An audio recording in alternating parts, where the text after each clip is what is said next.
A pattern scientists hoped would end is continuing for Washington's gray whales.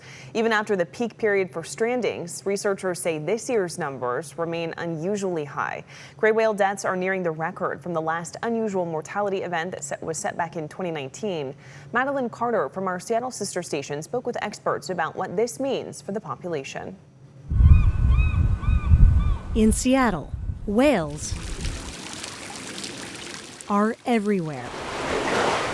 Not always in the water. When you get over to that Olympic Peninsula, that's where you see a lot of the whales. But in the way this city sees itself. As a Seattleite, that's a huge part of our identity here. Max Jones has spent years around these majestic mammals. I was able to touch the whale, and its eye was right there just looking right up at me. And I was just like, oh, I'm never gonna forget this moment ever. That's the kind of experience people here hope for. But this year, we've been telling a very different story. Since March, gray whale carcasses have been washing ashore, one after another.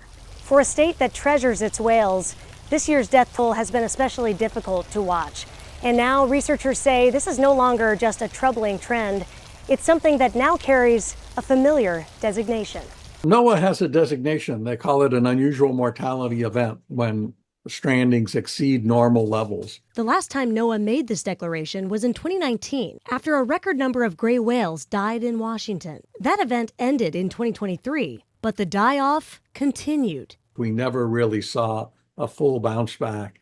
We never saw strandings recover to normal levels. As of June 16th, 30 gray whales have died this year, just 5 shy of the 2019 record. Cascadia Research Collective says the population has dropped by more than half in the last 7 years. I was very surprised when I was told that. And like I said, I'm very sad to hear that kind of news. How long this will continue is one of the big things I'm worried about. Researchers point to changing conditions in the Arctic as one possible factor.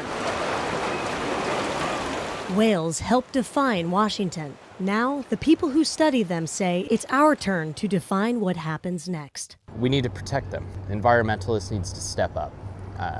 We can't be like idly standing by as whale populations die.